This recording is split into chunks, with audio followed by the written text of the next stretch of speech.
नमस्ते, प्रणाम और सबको गणेश पूजा की ढेर सारी शुभकामना दिल से। और आज जो गाना आराध्या पे रिलीज हुआ है, माहौल बदले दा। हाँ, माहौल तो रोज बदलत रहेला, तू बदल जेबू तो प्रॉब्लम हो जाएगी ना जी। ना जी हनी बाबू देख रही है, यही देख चांद के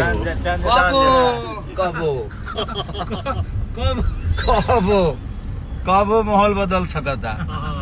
बस ऐसे ही प्यार और आशीर्वाद देते रहिए जिंदगी में। हमें इसके अलावा कुछ आता नहीं है, सिर्फ एक चीज आता है कि आप सबका मनोरंजन कैसे करना है। बस उसी पे हमेशा कोशिश हम सब, पूरी हमारी टीम, हमारी पूरी जो भी हमें प्यार करने वाले जो मेरे भाई हैं, खेसारी आर्मी ग्रुप है, जो कि जितने भी भाई मुझे फॉलो करते हैं, मुझे प्यार करते हैं, जितने भी यूट्यूबर भाई जो मुझे प्यार करते हैं, सब लोगों को दिल से धन्यवाद कि आप लोगों ने आज का गाना एकदम गर्दा छोड़ा दिया। लाइक और कमेंट का तो धजिया उड़ा दिया आपने, तो अच्छी है। क्योंकि अब सोचा जवान आदमी 3-4 साल से गावले छोड़ दे रहा आदमी रला, ठीक बा, परेशान रहा बा, कोनो बात ना, लेकिन रउआ सबके प्यार आशीर्वाद जिंदा रखले रहा हमके, और जिंदा रखी भी। कंपटीशन तो अब शुरू हुई हमने के एक दूसरे से, जनता और खेसारी। हमारी जनता हमें प्यार देती रहेगी और हम इनको काम करके देते रहेंगे। राइट नो? एक बार गाना बजाओ यार, जाओ रे। कबो कबो बाबू, वाह, आओ चांद का टुकड़ा, बाबू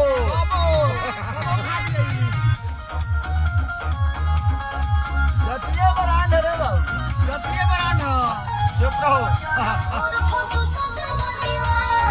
आगे देखो बाबू।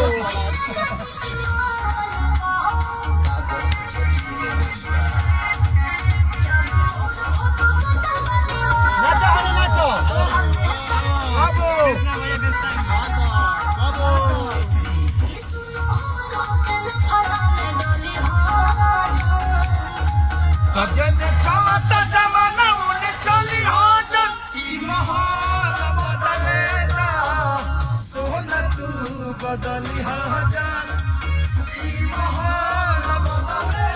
बाबू, सोना तू बदली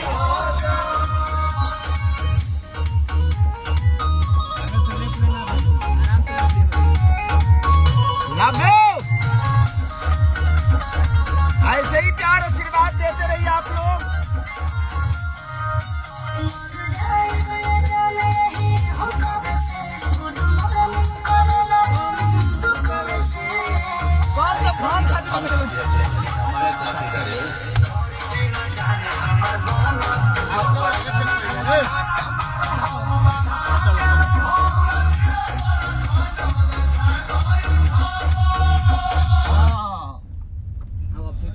फिर से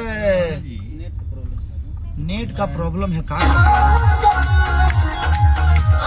चलता जमाना बोले चली हो जल्दी, माहौल बदलेगा, सोना तू बदली हो जान बाबू।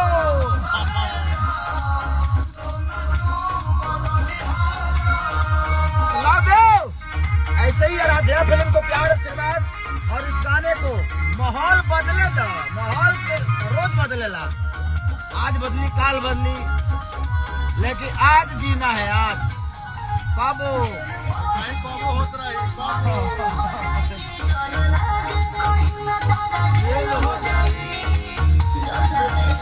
मटर मटर अब पुलिस दरोगा से सोहले नेता बाबू।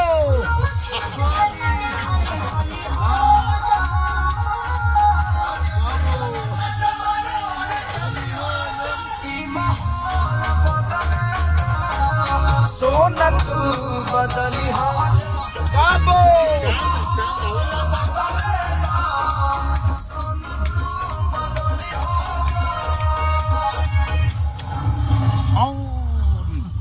वाह बोल रहा है। चलिए तो थैंक यू सो मच। बहुत अच्छा बनाया भैया। देखिए कभी कभी मुझे भी इंजॉय करने का मन करता है भाई। सारे ठीक है, स्टारडम से हट के भी इंसान को जीना चाहिए। कभी कभी तो अपने दोस्तों के साथ, अपने भाइयों के साथ रहने का मौका मिलता है।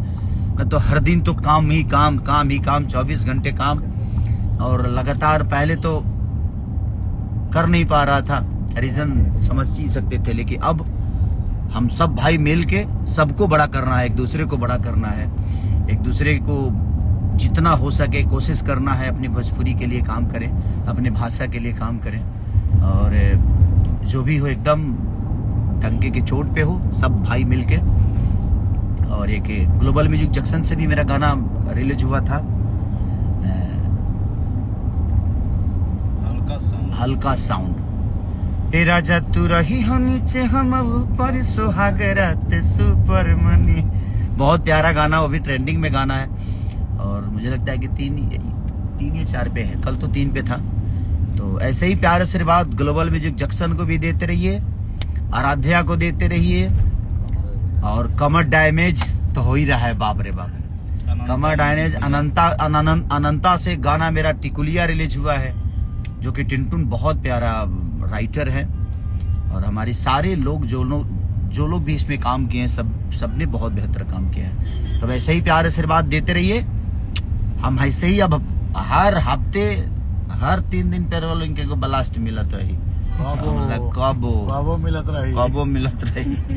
तो ऐसे ही प्यार आशीर्वाद देते रहिए। Thank you. ये हमारे पंकज बिहारी जी, हमारे हनी, बंटी बाबू, ये चांद जैसा टुकड़ा। Hello guys. Hello guys. ये देखिए हमारे सारथी साहब, बाप रे बाप, ये बुमराह है, बुमराह, इनका नाम ही बुमराह है, खाली नाम है। पीछे में विराट कोहली बैठे हुए हैं। तो वैसे ही प्यार आशीर्वाद देते हैं। Love you all, thank you.